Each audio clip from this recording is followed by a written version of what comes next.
So good day to every one of you who is viewing us through all social media platforms. So today is the first day that we are unveiling our brand new boardroom sessions. This exercise is to unveil and emphasize the e-commerce digitalization in the digital economy. So today we have Mr.Deepthi Lokuarachchi, the Group Chief Executive Officer of Lanka Hospitals. So we warmly welcome you, sir. Thank you very much. So we want to discuss how is the healthcare industry is being transformed with the help of digitalization and the help of e-commerce, and how it has influenced the market to grow in this digital economy. Well, when we talk about e-commerce and digitalization, these are two aspects that's actually that any business needs to embrace in today's context, because the world is actually moving towards e-commerce transactions, online transactions, and at the same time, digitalization is a key aspect in the e-commerce facilitation in the conduct of business. Absolutely. So these two aspects, when you combine together, e-commerce together with digitalization, this needs to go into the roots of any business that we are in. So in that context, I must tell you that we are in the healthcare sector, we are in the healthcare business, and digitalization becomes a platform for us to actually improve on the offerings to the people. Right. So therefore, in that context, when we talk about our dealings with the end consumers as well as with the back-end suppliers, there are various means, there are various ways and means by which we can actually approach our transactions. So Right. when we do approach our transactions, we need to look at achieving efficiency levels, creating customer convenience, and also maintaining the highest standard of care for people who expect our services. So in that context, I think digitalization, e-commerce becomes very important in meeting the consumer needs in today's context. Right. Okay. So alone in the US, the growth and the market space when it comes to the e-commerce healthcare industry, it's over 4 trillion. How is Sri Lanka coming into this context? How do you think, how do you feel as the CEO of Lanka Hospitals? How are we adapting, and how is the market growing in Sri Lanka? Actually speaking, our market that's predicted, e-commerce market that's predicted for 2023 is almost around 2.3 million US dollars on e-commerce business. All right. It is not significant when you compare the numbers with that of a developed economy or economy that embraces technology. Absolutely. In trying to offer services to the general public. Absolutely. So the point is that between now and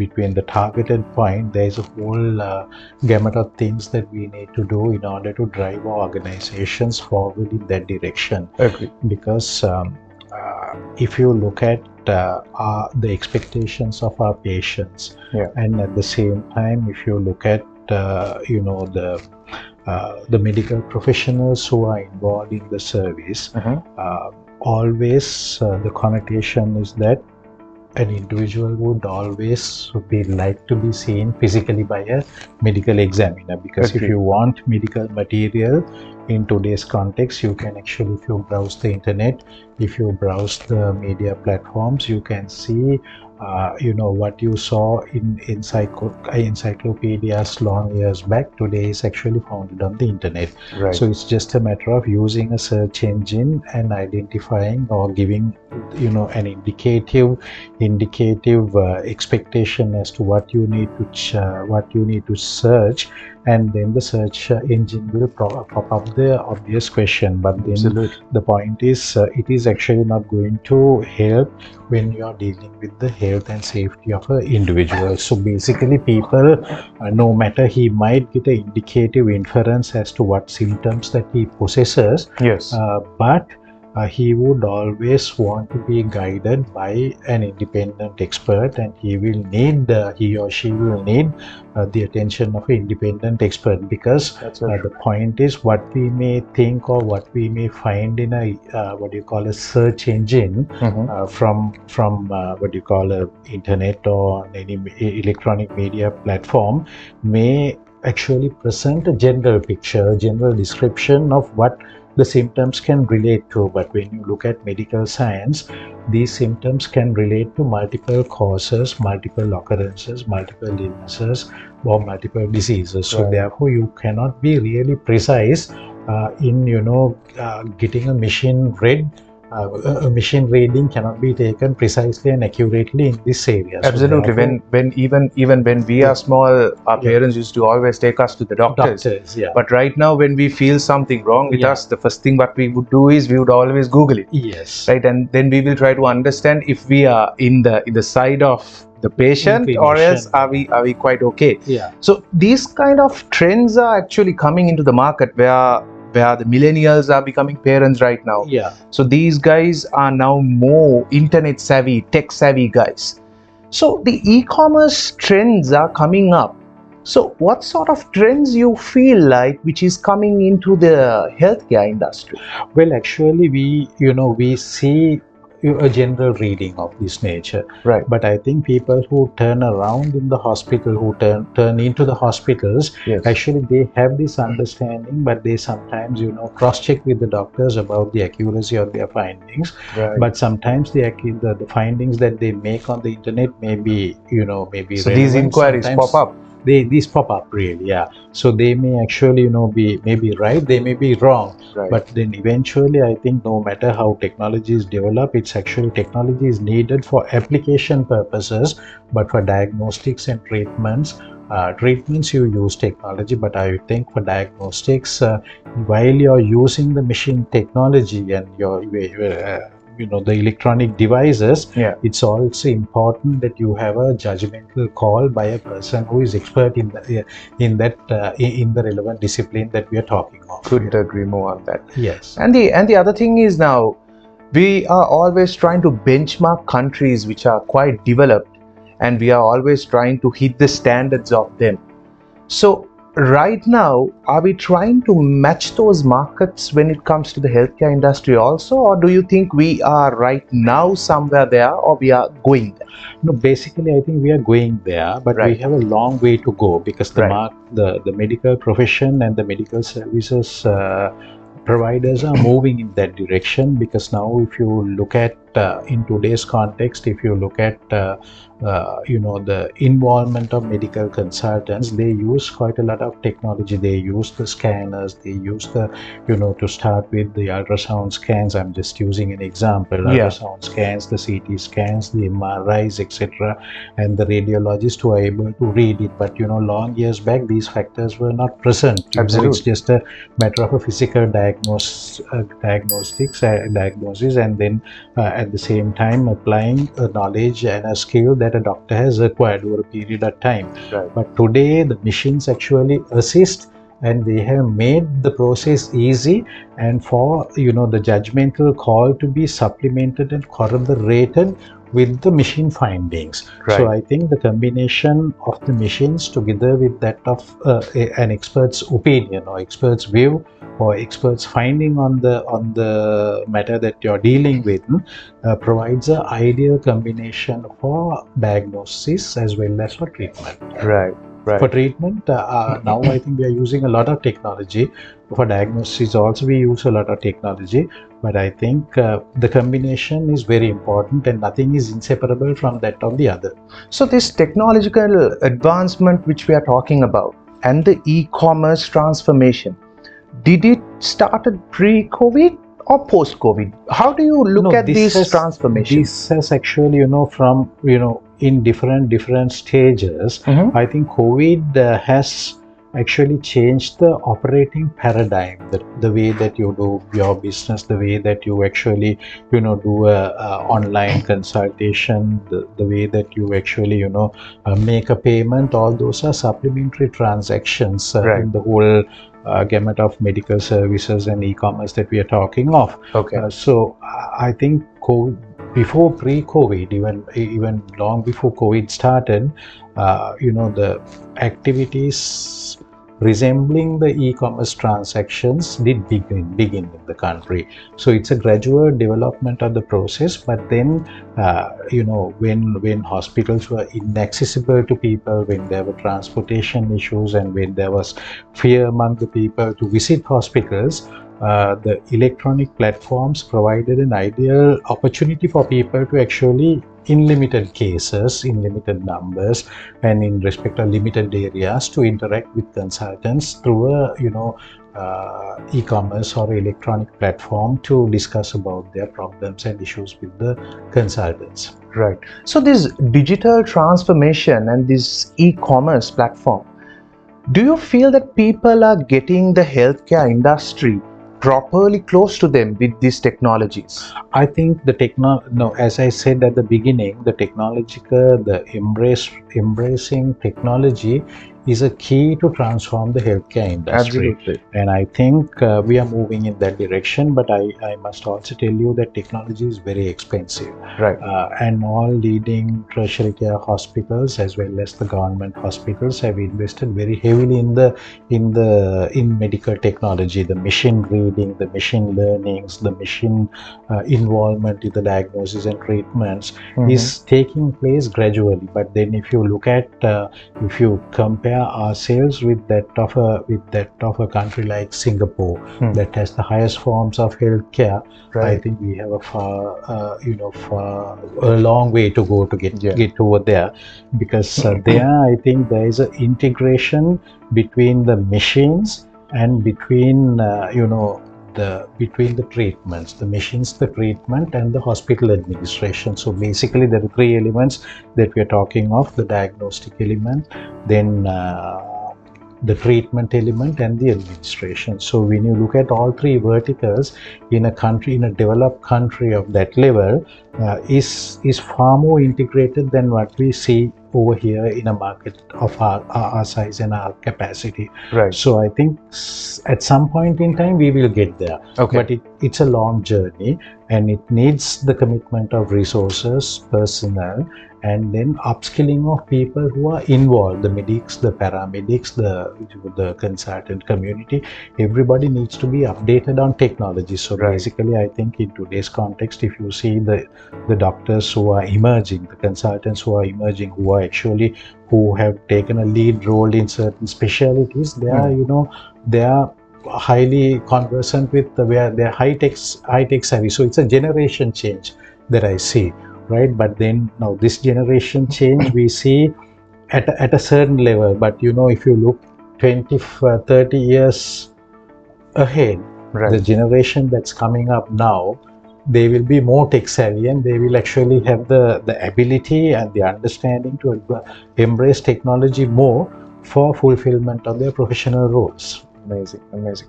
So once again, ladies and gentlemen, we are connected with Mr.Deepthi Lokuarachchi, the Group Chief Executive Officer of Lanka Hospital. So we're talking about how the e-commerce industry is growing in the healthcare industry, and how the digitalization is taking place in the hospitals and in the medical fields as well.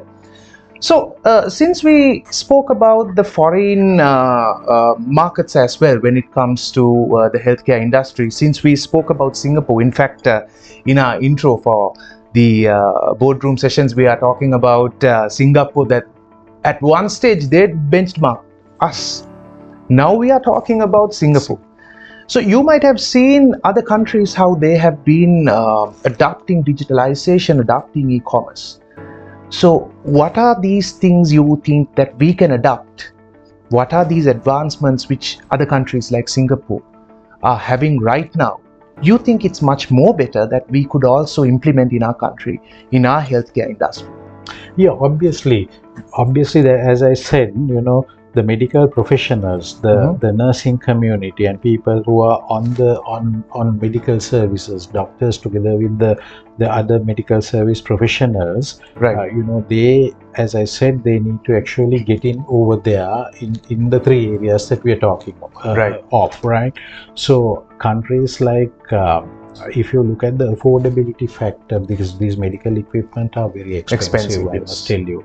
And then if you invest in technology, at some point somebody will have to pay for that. Absolutely. Right? Basically, nothing comes free. Either it's the government or the patient. Either the government or the patient needs to pay for it. So Right. therefore, I think there is a great, because as a nation, we have to, in the first instance, grow the income level of the people. Absolutely. You have to enhance the capacity levels of the people so that they can become, their buying power will become much greater. So when the buying power is much greater, then obviously that actually paves the way for hospitals to invest more and more in technology, because the payback period for the investments that they make in technology, because in today's context, technology becomes outdated in no quick time. What we see today, maybe what we have invested 2 years back today may be obsolete, right?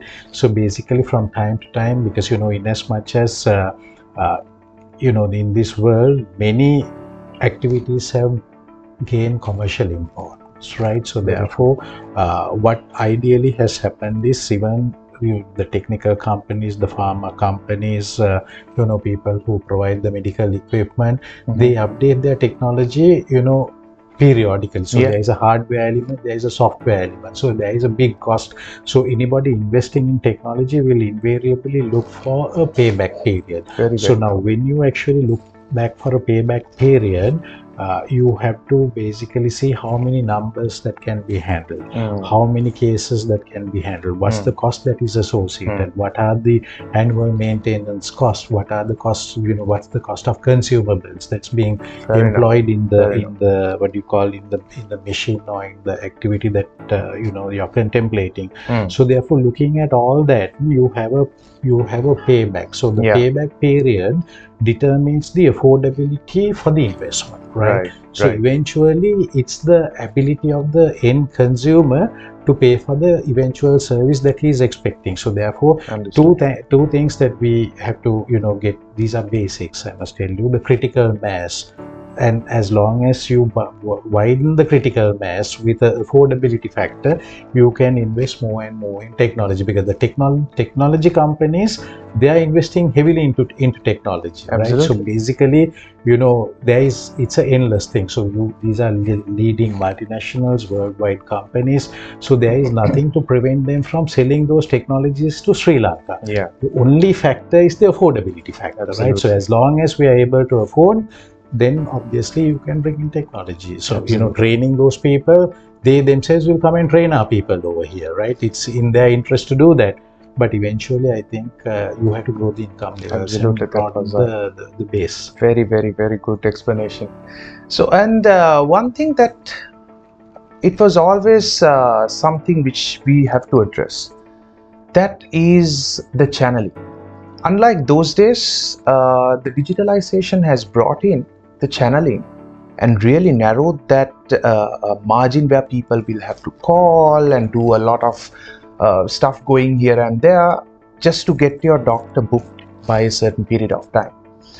This e-channeling has been also a part of the digitalization. Either the name might change, but the digitalization of this channeling of a doctor and coming to the doctor, and scheduling is been like so convenient. How do you feel that this sort of technologies like scheduling with your doctors can be improved? And do you feel that other markets are having any other alternatives for these sort of scheduling with digitalization? There are tools. Actually, the hospital information systems, together with the telecom providers, have the necessary tools. Actually, it's whoever who invented this platform on creating an electronic platform to enable people to basically book into doctor's appointments. Yeah. I think that was one of the greatest initiatives taken by the person Absolutely. or the entity that invented the whole thing, because that has actually eased off the burden on the hospitals, as well as eased off the burden that becomes what you call a kind of an act that needs to be done by an individual who needs to consult a doctor. So therefore, I think quite a disruptive innovation. That's a highly disruptive innovation. So I think it's not only the channeling. I think it actually provides channeling innovation that was made in booking doctor's appointments through this platform has given us a thought process to look at other areas, like for instance, booking on the procedures, right? Because invariably, once a doctor determines that a person has to go through a scan or a MRI or some procedure, you can even extend that platform to areas of that level. Because if, for instance, if there is a scarce, if on some day at the moment all hospitals have excess capacity levels, but let's assume a hypothetical situation where the hospitals run short of capacity and people have expectations. So you actually create a virtual platform for people to book on procedures, for people or the consultants or their assistants to make theater bookings on an e-platform. So these actually can pave the way for more and more advancements into the future, but it all depends on the supply and the demand, right? Because the basic economic theories works here. So the supply, the demand, the availability all actually will contribute towards the exercise. So I think this is a step in the right direction that was taken. So as I would like to reiterate the fact that the scheduling of various services which are being offered in the hospital network could still do that. You can easily extend this to the pharmacy facilities. Right? Pharmacy today, people will have to wait in queues, right, for drug dispensing. Right, so rather than doing that, if you have a platform where you can do your online orders, right, you can basically get your medication without wasting much of time. That's very true. So those things can really be innovated in the market. Great. So my final question towards you: lab reporting. These things have been a pain and a burden for people for the past couple of years. But now, when you go for a test, maybe 2 or 24 hours later, the report might be in your mailbox. Yes. Emails. So digitally, it has changed a lot now. The time, the cost, and the convenience. How well do you think people are embracing these sort of things? I think people who are in and around Colombo, in the Western Province in particular, have embraced this, because I think leading hospitals today have adopted this platform of sharing lab reports online. And some hospitals also do have portals now. For instance, if you take Lanka Hospitals, our laboratory, so you can actually do a test, and it actually, within the responsive times that we have agreed, it gets onto his platform or portal, and he can even view the history. Maybe 2 years, 3 years, if he wants to get a history, you can. So to that extent, we have digitalized our service offerings, and I think some other hospitals are also doing the same thing. So therefore, I think it's where people become conversant, people become abreast of the practices that's available in the history, in the industry, and they embrace it. So I think going forward, it's easy for them, rather than collecting papers and misplacing the papers. If you know your passwords, if you know your usernames, then it's just a matter of browsing your web application and then accessing the hospital records. Lab reports. Great. So thank you very much, Mr. Lokuarachchi, that this amazing discussion we held for the first time. And we would like to thank everyone who joined us for this amazing video series. So with another episode, let's meet up soon, everyone. Take care of you all. Thank you very much. Thank you very much.